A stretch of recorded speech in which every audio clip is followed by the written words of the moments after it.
semuanya, bertemu lagi dengan saya Tari yang kembali buka pintu di Indodax Room Volume 3 nih.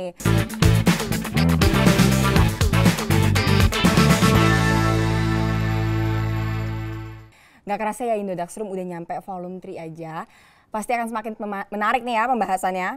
Untuk yang belum tahu, apa sih Indodax Room ini? Tari kasih tahu lagi nih.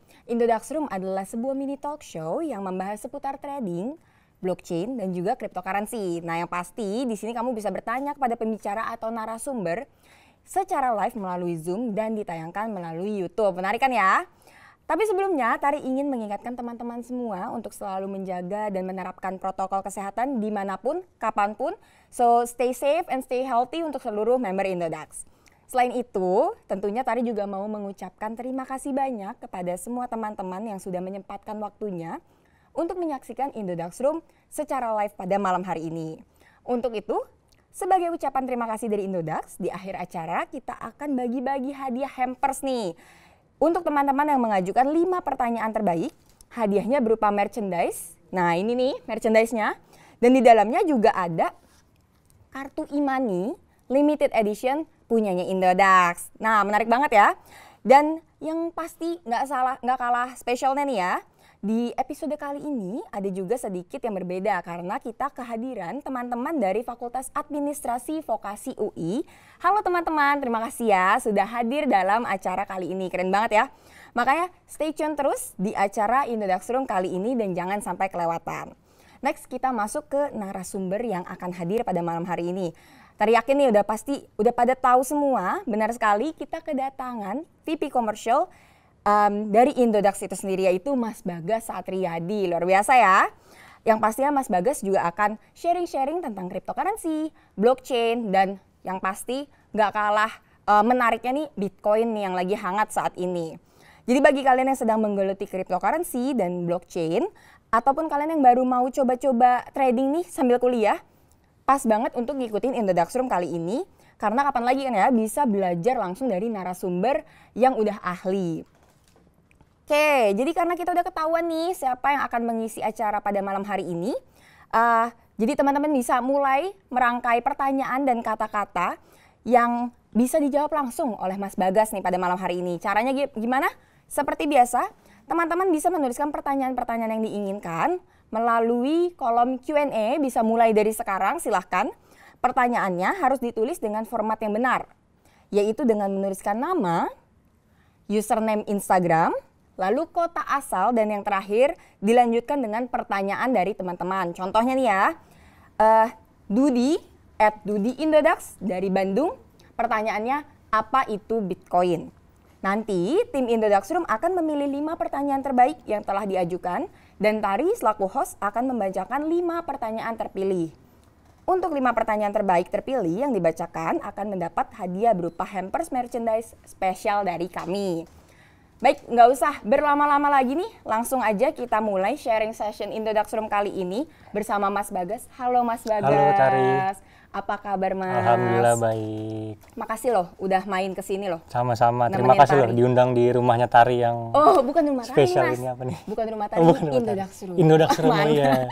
Jadi kali ini kita kedatangan tamu spesial yaitu VP Commercial dari Indodax. Ya. Jadi Mas Bagas udah siap nih ya? Siap. Menerima pertanyaan bertubi-tubi? Siap, bismillah. Oke deh, kalau kemarin ada Pak Oscar dan Pak William, sekarang giliran Mas Bagas yang nemenin Tari di Indodax Room kali ini. Jadi teman-teman silahkan siap-siap mengirimkan pertanyaannya di kolom Q&A. Nanti di akhir acara kita akan menanyakan langsung ke Mas Bagas dari pertanyaan-pertanyaan teman-teman yang terpilih. Ya. Tapi sebelum itu Mas, Tari punya beberapa pertanyaan nih yang dari Tari pengen tanyakan langsung ke Mas Bagas nih ya. Silakan. Oke. Tari ini kepo banget sebenarnya, seorang VP Commercial Indodax gitu. Pertama kali dengar cryptocurrency itu gimana dan kapan sih Mas? Waduh, pertama kali dengar cryptocurrency ya? Itu sekitar tahun 2017, mau 2017 akhir lah kurang lebih. Sekitar bulan September atau Oktober. Jadi ceritanya ini true story dari temen, dia mengenalkan Bitcoin itu, dulu nawarinnya gini, mau nggak nambang Bitcoin? Oke. Nggak dikasih tahu apa itu Bitcoin, apa itu cryptocurrency gitu kan. Terus saya cuma mikirnya, nambang kan butuh kayak nambang emas misalnya kan Iya. butuh lahan untuk ditambang, butuh macam-macam gitu alatnya mungkin. Terus teman saya cuma bilang, yuk kita patungan, kita mau nambang Bitcoin. Waduh, nambang emang apa Bitcoin? Modalnya gimana gitu kan? Iya. Nah akhirnya dijelasin lah sama dia, oh Bitcoin itu ternyata salah satu dari cryptocurrency waktu itu. Dan saya memang tahunya cryptocurrency dari teman itu, diajaknya nambang Bitcoin waktu itu. Nah, Gitu. kan jadi dengernya nambang Bitcoin gitu ya Mas ya. Dari 2017 akhir itu sampai akhirnya benar-benar decide untuk, you know what, mau nyemplung ke dunia cryptocurrency. Itu gimana tuh Mas? Nah, jadi ini nyambung sama cerita yang nambang tadi ya. Jadi setelah dikasih tahu nambang, Bitcoin, cryptocurrency, akhirnya lumayan penasaran juga gitu kan, mau nyari tahu lagi apa sih ini Bitcoin, apa sih cryptocurrency. Waktu itu sih seingat saya harganya juga udah 200 jutaan ya untuk Bitcoin itu sendiri, dan begitu tahu bahwa ini bisa jadi salah satu platform atau mungkin tambahan investasi lah ya buat jadi penghasilan tambahan, saya mikirnya wah kayaknya boleh nih dicoba nih. Jadi lebih tertarik ke pergerakan harganya waktu itu gitu. Kayaknya kalau investasi di sini karena pergerakan harganya juga cukup menarik pada saat itu, berharapnya ya harganya bisa naik, bisa dapat untung dari situ gitu. Jadi tertariknya karena pergerakan harga itu sih. Yang menarik memang kalau nggak salah ya Mas ya, 2017 akhir tuh memang harga Bitcoin lagi all time high waktu itu. Jadi betul. wajar aja memang di 2017 akhir tuh memang lagi orang tuh dengar Bitcoin karena memang harganya lagi melejit ya Mas ya. Betul. Dan waktu itu tuh inget banget di media tuh diomongin semua tuh, mau media lokal, mau media luar, internasional, semua ngomongin Bitcoin, heboh, Bitcoin. Jadi kita kan karena tadi dari teman dikasih tahu, lama-lama ini apa ya gitu, pengen tahu juga, nyari tahu juga sih gitu. Oke, jadi setelah itu nih Mas, pertama kali ngedenger Bitcoin, lagi harganya lagi naik kayak gitu. Jadi koin pertama yang dibeli saat itu tuh apa sih Mas, dan di exchange mana? Kebetulan koin pertama yang dibeli Bitcoin. Oke. Hanya karena logonya B, sesuai nama saya depannya Bagas kan B. Preferensi ya. Jadi waktu itu beli Bitcoin, nggak tahu, masih belum tahu jelas apa itu Bitcoin, gimana caranya, teknologinya apa. Cuman karena logonya B bagus, saya beli sesuai inisial nama gitu kan. Dan waktu itu belinya di Indodax sih.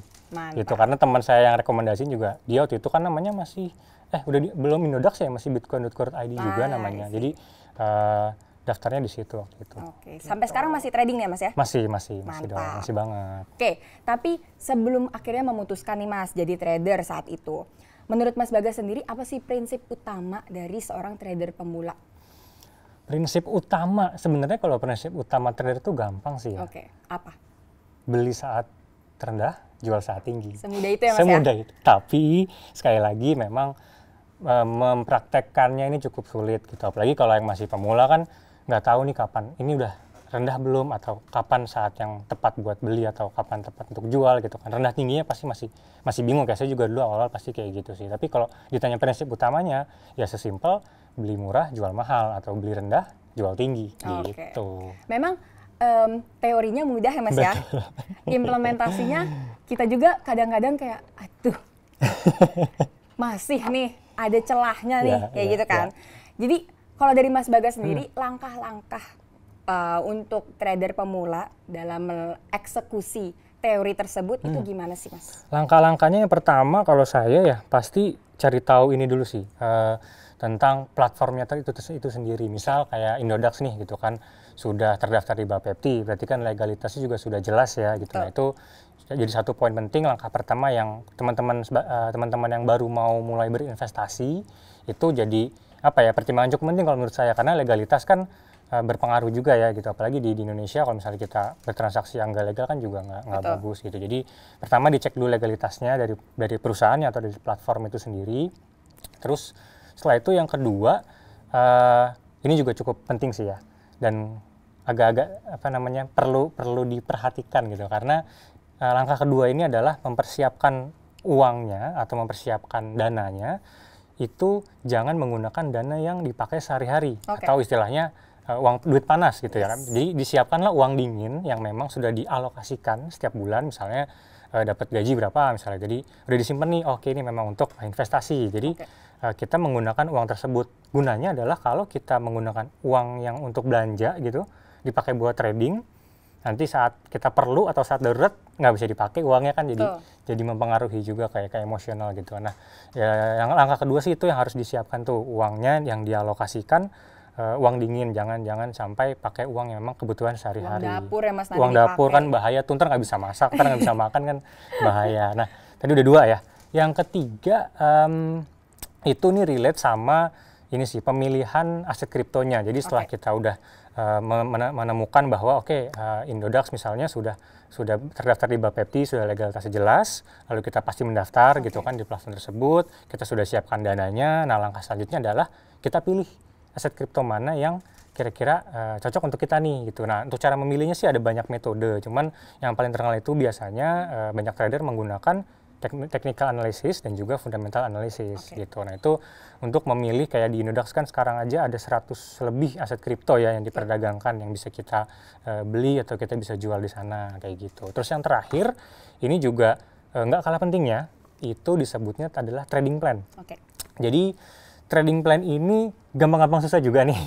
Kadang kita udah punya trading plan, tapi begitu kejadian kadang-kadang kita terpengaruh faktor emosional sehingga trading plan-nya nggak jalan nih. Nah, ini salah satu poin yang perlu di-highlight juga, yaitu trading plan. Nah, contoh trading plan itu seperti apa sih? Contohnya sebenarnya gampangnya adalah kita misalnya mau berinvestasi dengan di Indodax kan bisa mulai 10.000 ya gitu. Misalnya taruhlah kita mulai dengan investasi 100.000 misalnya.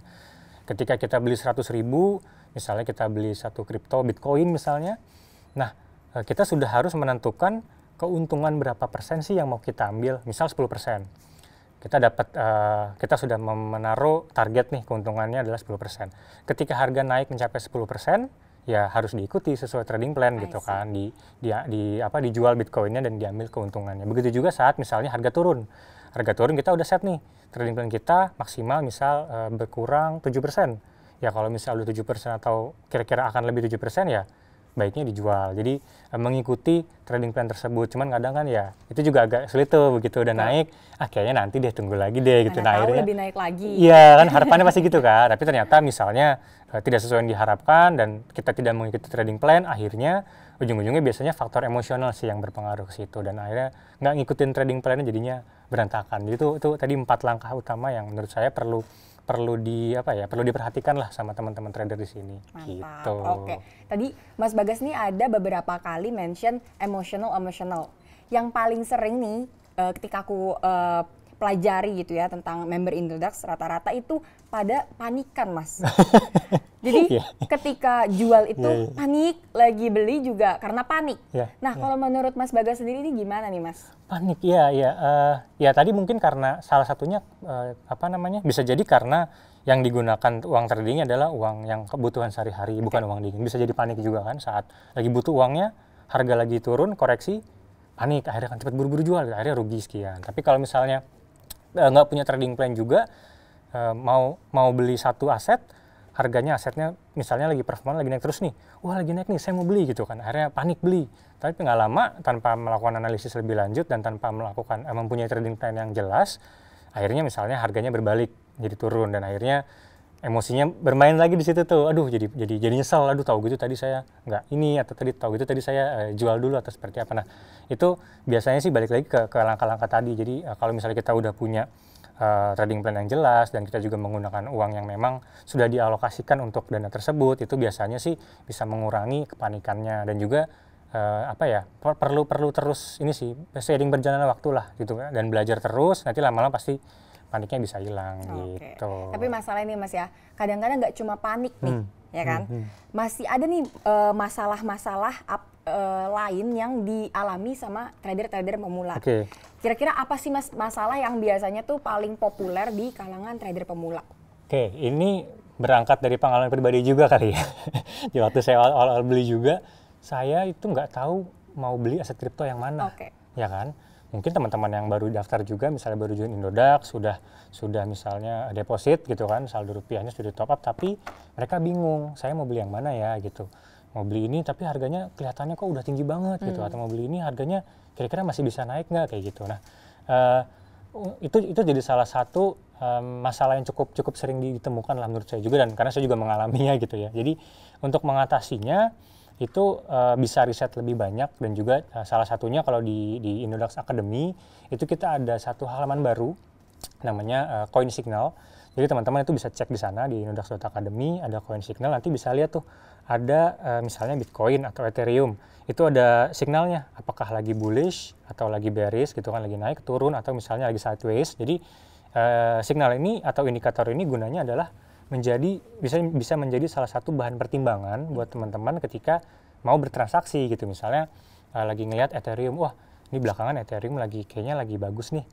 Akhirnya mengunjungi ke halaman Inodax Academy Coin Signal gitu. Dilihat, oh iya Ethereum lagi bullish nih. Nah mungkin bisa jadi salah satu pertimbangan. Tapi balik lagi ke strateginya masing-masing ya, trading plan-nya ya. Apakah memang strategi untuk membeli, jadi bisa melakukan pembelian, bisa melakukan transaksi gitu. Oke deh. Tapi walaupun begitu nih Mas, akhir-akhir ini atau lagi heboh di kalangan trader, bahkan kadang-kadang nggak cuma yang pemula nih Mas, ini lagi heboh yang namanya istilah tuh FOMO Mas, ya kan? Jadi fear of missing out nih Mas nih. Jadi kalau menurut Mas Bagas sendiri, gimana sih cara kita menyikapi FOMO ini Mas? FOMO gampang sih, jangan didengerin. Oh, oke. Soalnya semudah itu ya? Iya, jangan didengerin. Karena gini, balik lagi kalau kita udah punya trading plan-nya, kita udah tahu nih kita strateginya mau seperti apa, dengar berita jual nanti akan turun, jual. Kalau misalnya kita sesuai stick dengan trading plan, kita nggak dengerin FOMO-nya, ya sebenarnya aman-aman aja. Tapi mungkin paling gampangnya sih itulah gitu, jangan didengerin lah kalau FOMO karena ya itu bisa menjadi memancing kita untuk keluar dari trading plan yang sudah kita set tadi gitu. Jadi jadinya nanti malah berantakan semuanya gitu. Jadi lebih baik sih mendingan dikurang-kurangin aja gitu. Lebih baik daripada dengerin FOMO, kalau saya menyarankan untuk baca ini berita-berita yang terkait projectnya tersebut, terkait koinnya misalnya. Tapi jangan yang ini ya, jangan yang misalnya kan ada tuh kalau di grup-grup Telegram tuh banyak tuh grup-grup yang suka FOMO gitu kan, ini jual nanti turun atau beli sekarang nanti harga naik sekian gitu kan. Sedangkan tanpa ada analisa yang jelas, tanpa kita validasi lagi benar nggak ya kira-kira akan seperti ini, kenapa ya, faktornya apa ya. Nah kalau kita gali lebih jauh lagi, kita dapatkan informasi kan udah gampang banget sekarang ya. Cari informasi tentang blockchain, kripto udah banyak banget di mana-mana. Tinggal dicek aja, cek sendiri kira-kira, oh ini mungkin bener nih gitu. Tapi saya kayaknya nggak mau bawa FOMO nih, jadi ya udah stick to trading plan aja gitu. I see. Jadi sebenarnya yang paling penting memang cari tahu dulu ya Mas, cari tahu lebih lanjut. Cuma ketika kita mencari tahu jangan plek-plekan di dalam tuh ya Mas ya. Yes, ternyata dalam mencari tahu tuh tetap harus kita filter, kita pilah-pilah sebenarnya ini legit atau tidak, sebenarnya ini memang benar begini beritanya atau tidak gitu ya Mas ya. Betul. Oke, tapi yang menarik lagi nih Mas, banyak banget yang dikit-dikit bilang cut loss. Nah, jadi menurut Mas Bagas, cut loss culture ini sebenarnya oke apa enggak? Apa sebenarnya kita tuh sebenarnya perlu cut loss ini atau gimana tuh Mas? Bahkan ada beberapa teman-teman trader yang katanya anti cut loss club. Betul. Jadi kalau dari pandangan saya cut loss ini penting. Kenapa? Tapi balik lagi sesuai dengan strategi ya, sesuai dengan trading plan ya.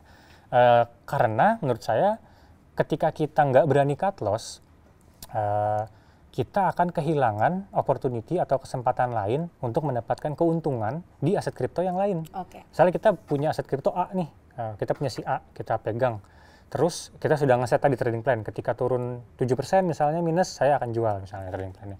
Tapi udah minus 10%, kita nggak jual nih, nggak sesuai trading plan. Nah kita kan mau ambil kesempatan di aset kripto yang B, C yang lain tadi itu, yang bisa mendapatkan keuntungan di sana. Nah karena kita misalnya nih nggak ada cash yang cukup lagi untuk nambah beli di sana, kan kita harus cut loss yang di sini. Jadi kalau menurut saya ya nggak apa-apa, cut loss aja, disesuaikan lagi tapi dengan profil resiko dan strateginya ya. Di cut loss aja di yang satu, kita pindahkan ke yang lain dengan harapannya di yang lain ini bisa mendapatkan keuntungan di sana, jadi bisa nutupin cut loss-nya. Tapi perlu balik lagi sih disesuaikan dengan strateginya. Yang penting kita nggak kehilangan momen atau opportunity yang bisa kita dapatkan. Takutnya yang di sini harusnya kita cut loss trading plan-nya, tapi karena kita enggak deh, kayaknya hold aja deh gitu kan, dimin aja deh. Ternyata makin turun. Sedangkan kalau kita bandingkan dengan sektor yang lainnya, yang satu ini bisa lebih naik dan bisa dapat profit lebih banyak di sana. Nah, menurut saya sih seperti itu. Oke, tapi memang perlu diingat kembali bahwa nggak ada yang pengen cut loss ya Mas sebenarnya ya. Dan ada juga sih beberapa strategi yang bahkan kalau misalnya harganya turun, mereka malah average down. Dalam arti ketika harga turun, beli lagi, nambah lagi, turun, beli lagi, nambah lagi. Nah itu juga ada tuh strategi seperti itu. Jadi tapi bukan semuanya harus dipukul rata seperti itu ya. Jadi balik lagi disesuaikan ya Mas sesuaikan gitu seperti apa yang kira-kira paling cocok dan sebisa mungkin ya menjalankan si trading plan yang sudah di-set tadi. Oke, gitu. jadi menarik nih ya. Jadi teman-teman di sini yang ngomongnya anti cut loss club, nah itu mungkin bisa diperhatikan lagi bahwa semua ngikutin tetap trading plan masing-masing trader. Jadi gimana cocoknya, kalau misalnya ternyata cocoknya dengan teknik yang di hold, ya nggak masalah juga ya Mas ya. Nah, betul, manajemen risiko sih sebetulnya nantinya. Oke deh, jadi karena kita udah mulai membahas teknik-teknik nih. Waduh. Jadi ada nih Mas yang namanya teknik scalping, day trading, swing trading, sama holding nih Mas. Jadi teryakin di antara penonton-penonton kita saat ini pasti ada nih salah satunya yang scalping, ada satunya juga yang menggunakan day trading, ada yang menggunakan swing trading, ada yang holding juga. Nah, menurut Mas Bagas sendiri dari keempat teknik ini mana yang lebih menguntungkan dan yang mana yang digunakan sama Mas Bagas? Oke, kalau yang menguntungkan sih sulit ya, karena balik lagi itu menurut saya scalping, day trading dan lain sebagainya itu adalah sebagai suatu strategi lebih tepatnya kalau menurut saya, karena yang menjadi pembeda adalah dari timelinenya atau periode waktunya. Contoh kalau kita ngomong tentang scalping itu kan dalam jangka waktu hitungan menit ya, masuk, beli, jual dalam hitungan menit. Itu kalau misalnya day trading atau swing trading mungkin dalam jangka waktu yang sehari atau seminggu atau beberapa hari, bahkan ada lagi yang holding yang udah beli dimin aja gitu kan, di hold aja terus gitu, nggak peduli harga naik turun, tutup aplikasinya, nanti buka 6 bulan kemudian misalnya. Itu kan balik lagi ke strategi kalau menurut saya lebih cocoknya ya.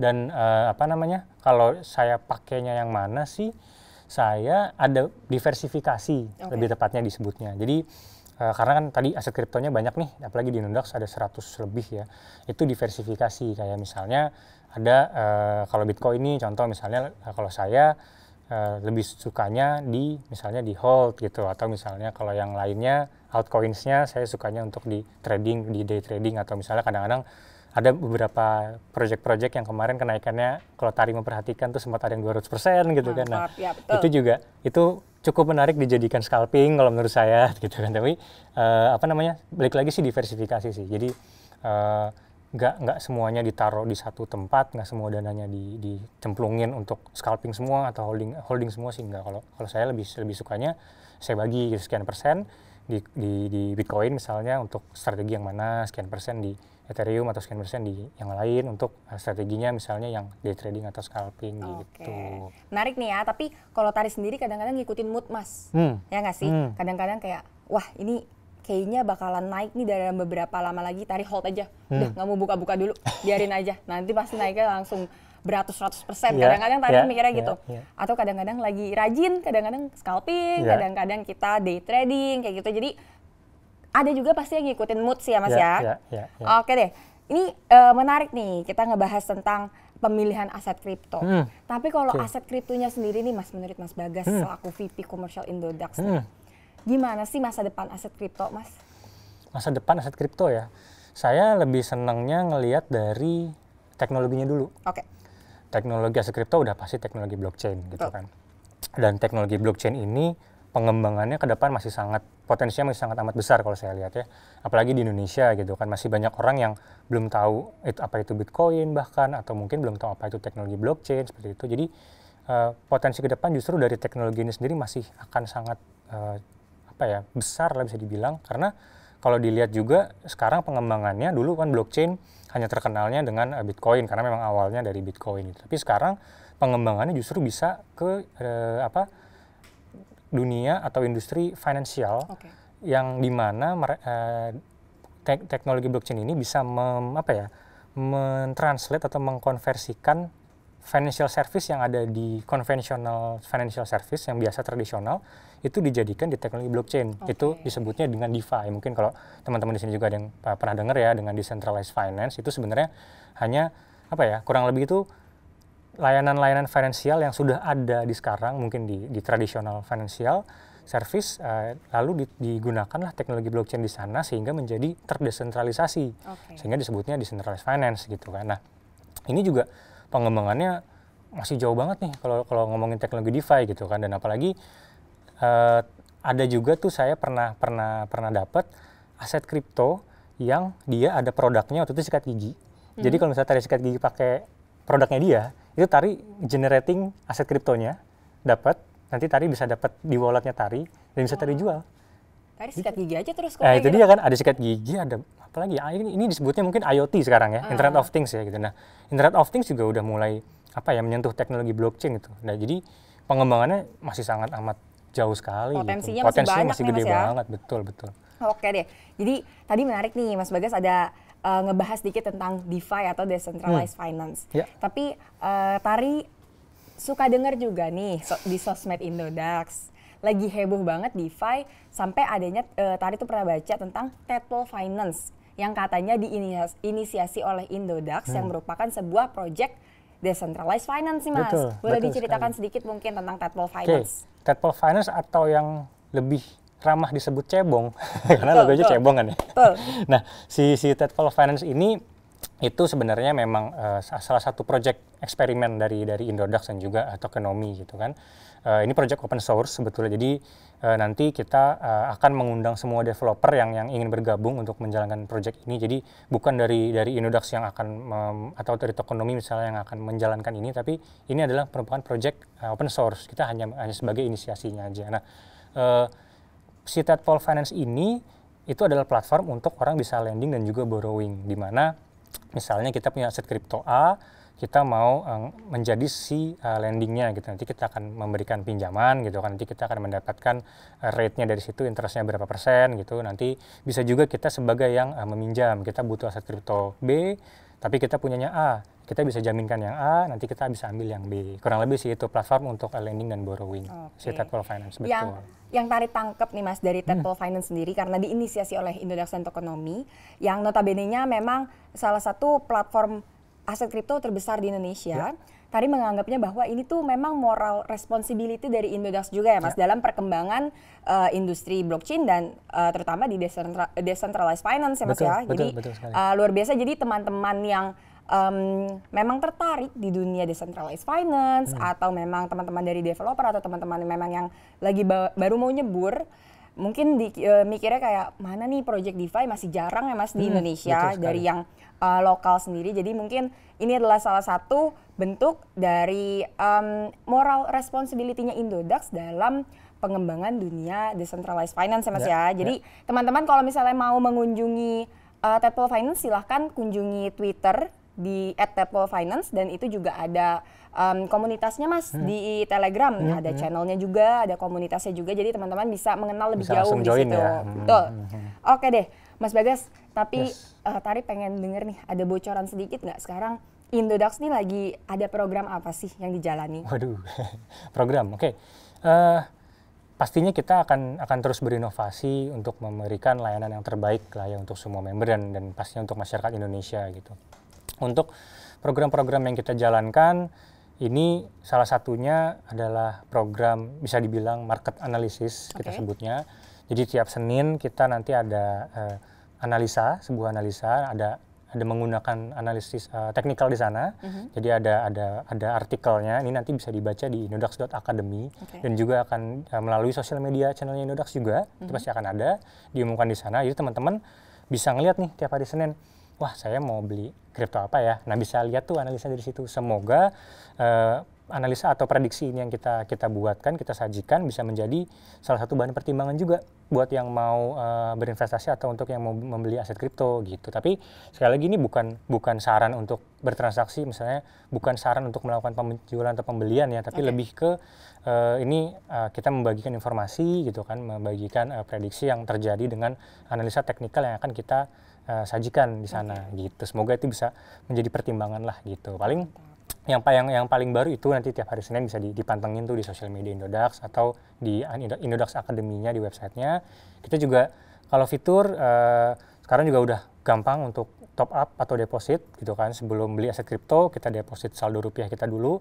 Jadi nggak cuma bisa melalui transfer bank, tapi juga sudah bisa melalui dompet-dompet digital yang logonya ungu, logonya orange, ya, biru, hijau, nah macam-macam itu udah gampang, tinggal buka aplikasi Indodax atau website Indodax, tinggal pilih deposit menggunakan e-wallet tersebut, nanti tinggal scan QR code, bisa langsung masuk depositnya, bisa langsung Luar beli. biasa. Gitu, jadi untuk mempermudah member-member juga bertransaksi pastinya. Oke deh, Gitu. luar biasa. Jadi kita langsung nih dapat bocoran dari VP Commercial Indodax nih. Siap. Oke, terakhir nih Mas, sebelum kita masuk ke pertanyaan dari para penonton, Tari punya pertanyaan terakhir, yaitu apa sih pesan dari Mas Bagas sendiri untuk para member yang hadir pada malam hari ini atau para trader-trader pemula?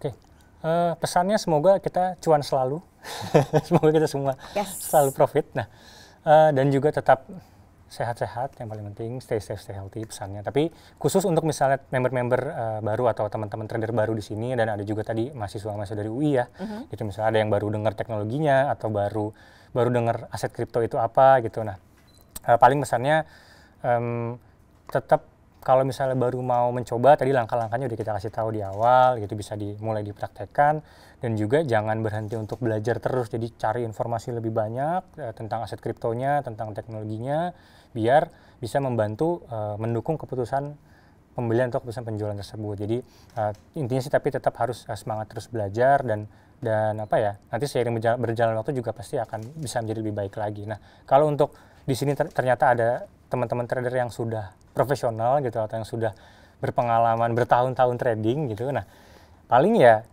apa ya, semoga bisa memberikan ilmunya ke teman-teman yang masih pemula, bisa menjadi inspirasi buat teman-teman yang masih pemula, bisa membagikan cerita suksesnya atau misalnya cerita dukanya biar jadi pelajaran gitu. Jadi biar tentang aset kripto ini bisa lebih banyak dikenal lagi oleh masyarakat Indonesia. Mantap. Gitu. Oke deh. Jadi nggak kerasa nih ya, ternyata kita tuh udah nanya banyak banget nih sama Mas Bagas nih. Terima kasih ya Mas ya, sudah menjawab dengan detail luar biasa. Siap. Nggak kerasa udah banyak, tapi ternyata nih teman-teman juga udah banyak nih Mas yang nanya submitnya. Jadi semoga teman-teman juga udah terjawab pertanyaan-pertanyaannya. Kali ini biar apa ya, teman-teman lebih percaya diri ya kan Mas dalam nyemplung di dunia cryptocurrency ya Mas ya. Oke, selanjutnya teman-teman yang sejak awal udah menuliskan pertanyaannya di kolom komentar pasti udah nggak sabar nih ya. Jadi kita mulai aja. Udah siap Mas? Siap. Oke deh, kita masuk nih. Banyak ya nanya. Banyak Mas, banyak. Oke deh. Oke. Kita masuk ke pertanyaan pertama. Wah Mas, jauh loh ini. Apa tuh? Dari Apit Nupulo, @Nupulo Apit dari Manado, Sulawesi Utara. Manado. Halo Apit, terima kasih udah menonton Indodax Room kali ini. Pertanyaannya nih Mas.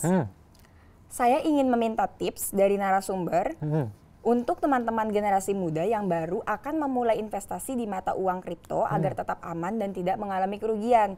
Karena setelah saya baca-baca artikel tentang mata uang kripto ini, saya menemukan kalau tingkat resiko kerugian itu sangat amat tinggi. Nah, itu gimana tuh Mas? Oke, jadi mungkin yang pertama dari siapa? Apit tadi ya? Betul. Mungkin yang pertama dari Apit atau misalnya teman-teman trader yang pemula itu bisa melakukan pengukuran profil resikonya dulu. Oke. Jadi kita harus tahu dulu profil resiko kita apa. Misalnya ada yang konservatif, ada yang agresif, ada juga yang mungkin yang moderat, yang sedang-sedang aja gitu. Nah, kalau misalnya kita udah tahu kita tipe yang mana, kita bisa dengan lebih mudah menentukan aset kripto mana yang cocok untuk kita. Karena memang betul perdagangan aset kripto ini ada risikonya pasti gitu kan. Dan juga memang ada beberapa aset kripto yang fluktuatif harganya juga cukup signifikan lah ya, cukup naik turunnya cukup tegang nih. Kalau yang masih awal itu waduh cepet banget nih, naik cepet banget turun. Nah, itu balik lagi, kalau sudah tahu profil resikonya yang mana, itu akan lebih mudah untuk menentukan aset kriptonya yang mana, dan juga strategi tradingnya mau yang mana. Kayak tadi kita bahas ada scalping, day trading, dan lain-lain, holding. Contoh misalnya saya udah cek nih profil resiko saya ternyata tipe yang konservatif. Berarti tipe yang lebih defensif sebetulnya, yang harusnya konservatif itu cocok untuk investasi yang tidak terlalu beresiko, tapi biasanya gainnya juga tidak terlalu tinggi. Nah, misalnya saya konservatif tapi saya beli aset kripto yang fluktuatif dan saya menggunakan strategi yang scalping, yang dalam jangka waktu menit. yang ada bisa stres tuh, bisa pusing tuh ngelihatnya, bisa jantungan, bisa nggak tenang tidur, udah nggak enak deh pokoknya. Nah, jadi kalau kita udah tahu dulu profil risiko kita apa, akan lebih mudah nanti menentukan aset kripto mana yang akan kita beli, terus juga nanti tadi juga biar nggak terjebak misalnya ke kerugian yang lebih dalam. Jadi bisa, dan juga saya sih menyarankan banyak-banyak cari informasi. Apalagi aset kripto ada banyak nih sekarang.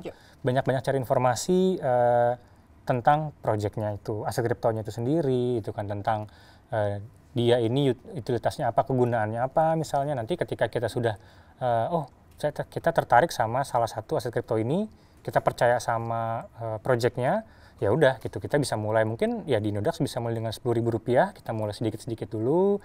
Misalnya kelihatan, sudah mulai ada hasilnya nih gitu kan, mungkin kita bisa tambahkan lagi. Tapi ingat ya, jangan pakai uang tadi ya, uang dapur, uang SPP, uang bayar kuliah, itu jangan tuh. Betul. Jadi tetap pakai uang dingin, sisihkan uangnya. Oke deh. Gitu. Nah, tapi yang menarik nih dari Mas Apit lagi nih Mas, pertanyaannya sebenarnya ada 2. Oke, siap. Pertanyaan kedua nih Mas, Mas Apit ini ingin tahu besaran modal untuk berinvestasi di cryptocurrency ini berapa sebenarnya?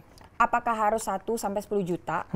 Atau jangan-jangan harga Bitcoin 250 juta, kita harus masukin 250 juta? Oh, enggak dong. Jadi modalnya itu tadi ya, minimal di Inodax itu bisa membeli aset kripto dengan hanya minimal Rp10.000. Oke, gitu. Jadi 10.000 udah bisa punya Bitcoin ya Mas? Betul, 10.000 udah bisa punya Bitcoin, karena Bitcoin ini walaupun harga satu Bitcoinnya 260 juta, mungkin sekarang udah 70 juta, kita bisa beli nggak harus satu Bitcoin atau nggak harus 270 juta.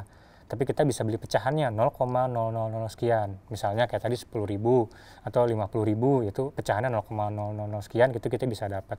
Gitu. Tapi kalau modal minimalnya dikembalikan lagi ke masing-masing pribadinya nih, gitu. Karena kan kita nggak tahu nih, misalnya saya menyisihkan uangnya sekian persen dari penghasilan per bulan untuk berinvestasi atau trading di aset kripto. Nah, itu kan tiap orang beda-beda tuh. Dan juga tadi menentukan uang dinginnya itu yang akan disiapkan itu berapa. Tapi seminimal mungkin di Inodax bisa bertransaksi hanya dengan Rp10.000. Luar biasa. Gitu. Oke deh, semoga Mas Apit terjawab pertanyaannya. Terima kasih Mas Bagas atas jawabannya.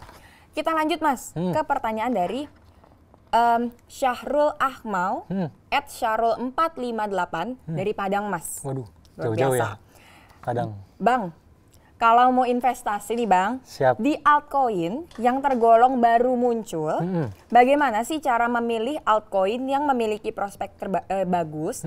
Dilihat dari mana sih aspek altcoin tersebut? Terima kasih. Oke, tadi namanya siapa?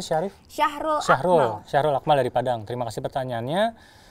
Kalau saya menyarankan kita biasanya sih buka kitabnya aset kripto, namanya coinmarketcap.com. Waduh, itu di sana kita bisa lihat nih aset kripto atau altcoins misalnya yang selain Bitcoin-nya, berarti altcoins mana yang baru muncul, dan kita bisa lihat dia ada di peringkat berapa di CoinMarketCap. Itu kan bisa diklik tuh, dibuka. Oh, ini ada si A nih, saya buka.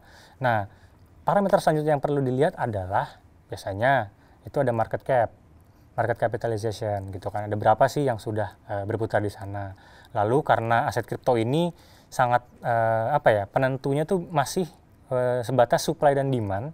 Jadi kita bisa ngeliat di sana supply-nya ada berapa banyak sih, demand-nya juga ada berapa banyak kayak gitu. Nah, biasanya dari beberapa parameter tersebut kita bisa ngeliat juga nih pergerakan harganya. Itu. Nah, biasanya saya menyarankan atau mulai dari coinmarketcap.com dulu. Kita lihat dulu nih tentang projectnya. Setelah itu cari tahu lebih lanjut. Paling gampang itu ikut join di komunitas Telegram. Biasanya cari aja nama komunitas Telegram, pasti ketemu tuh sosial medianya atau Telegramnya. Kita join grupnya misalnya, lalu kita baca-baca aja tuh dulu di grupnya, diskusinya seperti apa gitu kan. Nanti kalau ketika kita makin tertarik, oh saya percaya nih sama aset kripto ini, saya percaya sama project ini, baru deh itu kita bisa mulai investasikan uangnya, baru kita mulai support lah ibaratnya, kita support projectnya, kita beli kriptonya, kita trading di situ. Tapi setelah kita menggali informasi lebih lanjut di sana. Jadi walaupun memang sekarang banyak banget altcoins baru, khususnya di project-project DeFi ya, itu banyak banget dan kenaikannya juga cukup signifikan gitu. Ada yang ratusan persen sehari, 2 hari, sekian ratus persen. Tapi balik lagi sih, Kalau saya lebih senang untuk riset lebih lanjut dulu dari projectnya, terus join ke komunitasnya, kita baca-baca gitu Mbak. Pasti nanti sedikit banyak kita dapat gambaran lah tentang aset kripto itu. Kalau udah cocok, baru kita bisa mulai sedikit-sedikit, kecil-kecil dulu. Kalau saya nanti udah percaya, oke, baru saya bisa support lagi. Deh, gitu. luar biasa. Oke, terima kasih kepada Syahrul Akmal atas pertanyaannya. Terima kasih Mas Bagas atas penjelasannya. Ini menarik nih pertanyaan selanjutnya nih Mas. Ada dari Andika Kurniawan, @Andika Kurniawan dari Administrasi Vokasi UI. Wow, anak UI, siap. Oke, jadi pertanyaannya nih Mas. Cryptocurrency ini sekarang menjadi salah satu instrumen investasi favorit di kalangan masyarakat. Yep. Lalu, apakah ada kaitannya dengan kondisi pandemi saat ini? Apakah ada kenaikan transaksi atau dengan kondisi pandemi ini memberikan akselerasi yang baik untuk kejayaan cryptocurrency khususnya Bitcoin? Betul. Jadi kalau selama pandemi yang kita perhatikan, justru berarti mulai dari awal 2020 ya, justru pergerakan harga Bitcoin ini malah meningkat yang lumayan pesat sih menurut saya. Dari awal-awal tahun kemarin tuh sempat di harga 80 jutaan kalau nggak salah satu Bitcoin, dan sekarang udah 260 gitu. Jadi saat pandemi ini justru performance dari Bitcoin itu sendiri malah makin mengkilap makin gemerlap gitu. Performance-nya malah makin bagus gitu. Jadi malah makin bagus dari pandemi. Nah, ini juga sebenarnya berhubungan dengan supply dan demand. Mungkin saat pandemi ini justru banyak investor yang melihat pergerakan harga Bitcoin yang malah makin meningkat jika dibandingkan dengan instrumen investasi lainnya yang mungkin performanya tidak sebaik Bitcoin atau aset kripto saat masa pandemi sekarang. Sehingga banyak juga mungkin investor-investor yang memindahkan dananya ke Bitcoin gitu, memindahkan dananya ke aset kripto gitu. Jadi kalau dilihat dari nilai transaksi udah pasti ada peningkatan. Dari market capitalization baru-baru ini Bitcoin itu menyentuh all time high market cap-nya. Jadi itu jelas banget kelihatan berarti makin banyak orang yang memiliki Bitcoin, makin banyak orang yang melek akan cryptocurrency atau khususnya Bitcoin kayak gitu sih. Yang menarik tuh memang sekarang Bitcoin ini lagi disebut safe haven ya Mas ya? Yes, betul, ya kan? betul. Jadi orang-orang lagi justru kabur ke Bitcoin nih ya. Memang mencari suaka ke cryptocurrency nih sekarang ya kan? Betul, karena ada orang yang banyak mayoritas juga yang beranggapan bahwa Bitcoin ini seperti emas digital gitu. Jadi ya udah investasinya di Bitcoin aja, atau nanti juga harganya naik terus gitu kan. Saya beli aja, saya diemin, nanti begitu harga naik baru saya jual kayak gitu kan. Jadi dan terbukti juga kan saat pandemi performanya makin meningkat ya. Jadi kita bisa bilang juga sih Bitcoin itu adalah salah satu aset safe haven juga. Gitu. Oke deh, terima kasih kepada Andika Kurniawan. Terima kasih Andika atas pertanyaannya, luar biasa. Kita lanjut nih Mas ke pertanyaan keempat. Boleh. Ada dari Edi @verylucky168 di Jakarta. Pertanyaannya, kapan sih Indodax akan berkecimpung dalam decentralized finance untuk atasi persaingan dengan crypto exchange di luar negeri? Gimana tuh Mas? Tadi udah disinggung sedikit ya tentang Tadpol Finance ya. Gitu. Jadi bisa dibuka websitenya tadpol.finance. Itu merupakan project DeFi yang diinisiasi oleh Indodax dan Tokenomics. Project open source, ini masih eksperimental, tapi betul tadi juga udah bilang bahwa ini merupakan salah satu moral responsibility atau salah satu bukti bahwa dari Indodax ini terus berinovasi nggak cuma dari aset kriptonya aja yang kita sajikan, tapi juga justru dari teknologi blockchain-nya gitu kan. Karena kalau kita ngomong DeFi berarti kan ngomongin teknologinya gitu kan. Nah, kita juga sangat berpengaruh terhadap teknologi blockchain di Indonesia ini gitu. Apalagi sekarang lagi hot di decentralized finance gitu. Jadi kita coba menghadirkan produk anak bangsa, produk lokal gitu yang berbentuk DeFi dan namanya Tadpol Finance gitu. Luar biasa ya. Jadi untuk Mas Edi nih di Jakarta, kalau misalnya memang tertarik dengan dunia decentralized finance dan pengen membantu tentang landscape decentralized finance buatan lokal Mas, bisa mengunjungi tadpol.finance atau ke Twitternya dulu main-main ke @tadpolfinance. Jadi di situ teman-teman semuanya, khususnya Mas Edi nih, bisa mengetahui lebih lanjut tentang apa sih sebenarnya decentralized finance yang lagi digarap oleh Indodax dan Tokenomics ya Mas ya. Betul. Oke deh, terima kasih Mas Edi atas pertanyaannya. Kita lanjut nih Mas. Ada pertanyaan dari Tiara. Tiara ini @simamway dari Tangerang, Mas. Pertanyaannya adalah, Bitcoin adalah salah satu investasi yang bernilai fluktuatif dan berpotensi besar di masa depan, terutama untuk era milenial. Jika semakin banyak orang yang membeli Bitcoin, apakah harganya semakin fluktuatif atau justru semakin stabil? Oke. Berarti tentang harga ya? Yes. Sekali lagi, aset kripto itu hubungannya sangat erat terhadap supply dan demand, permintaan dan penawaran. Kita semua sudah tahu bahwa mungkin untuk yang belum tahu, Bitcoin itu hanya akan tercetak sebanyak 21 juta Bitcoin.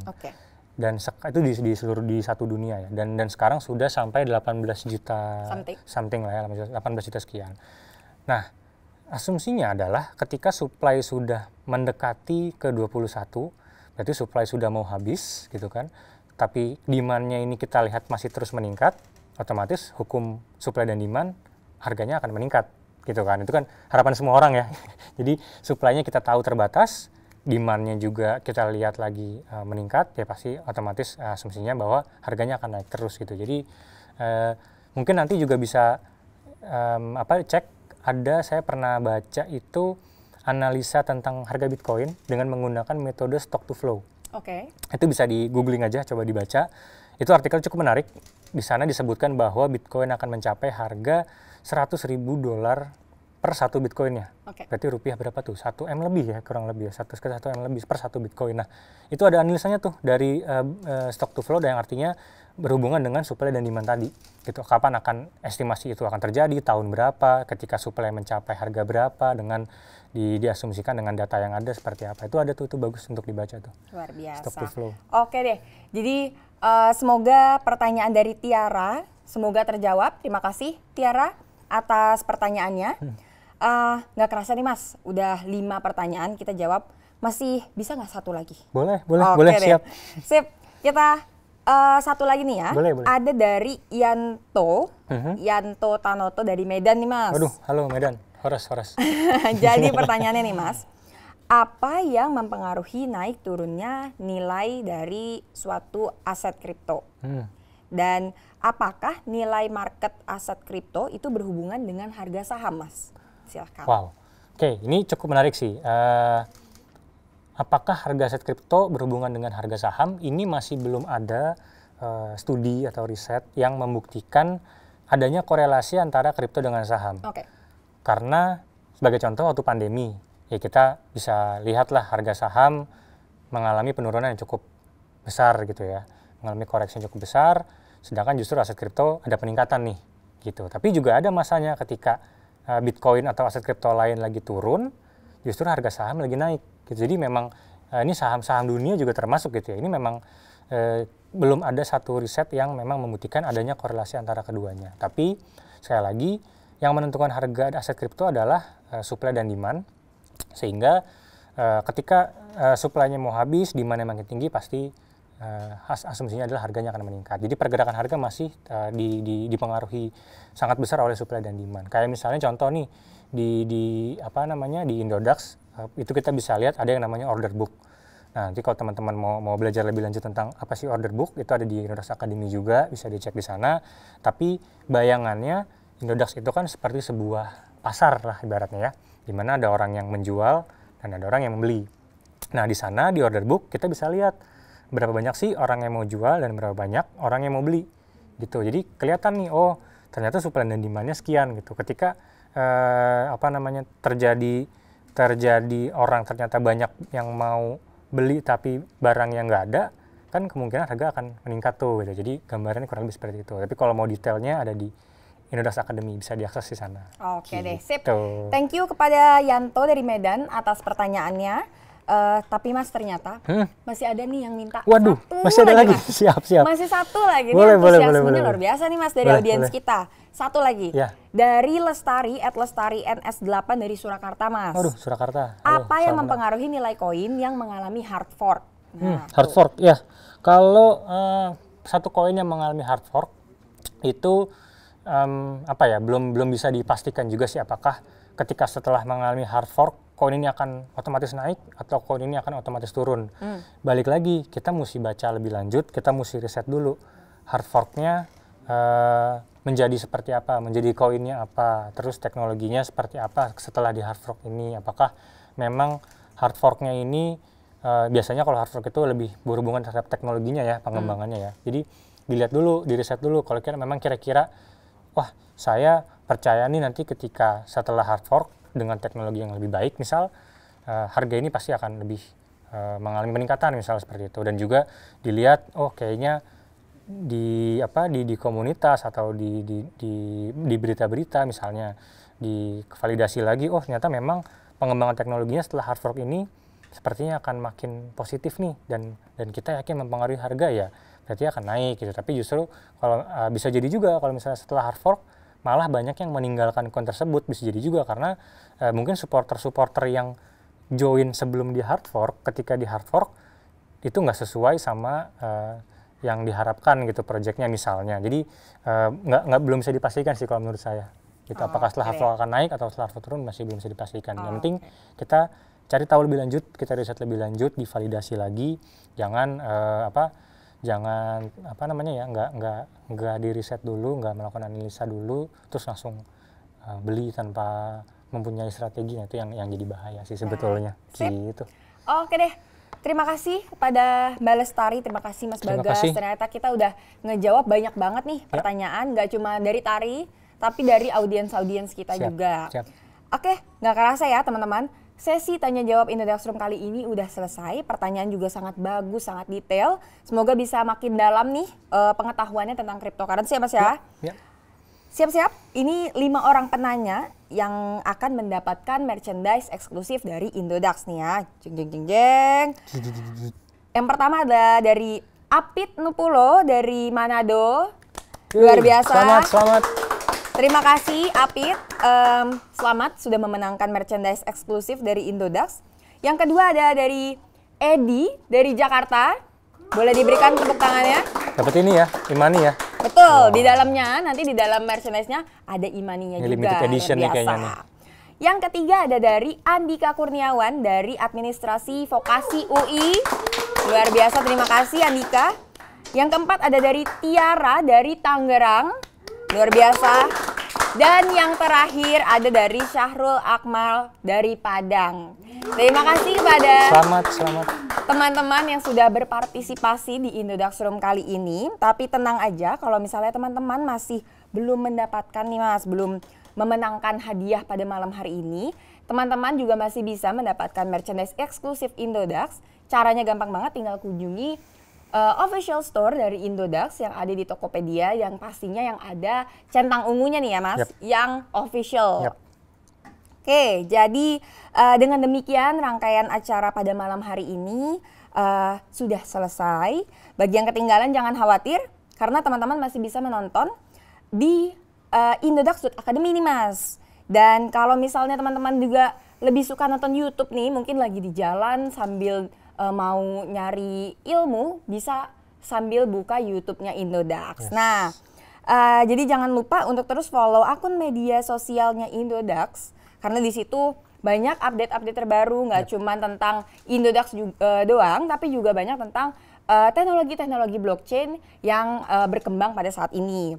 Selain itu, Tari juga ada survei sedikit nih untuk teman-teman yang nonton Indodax Room kali ini.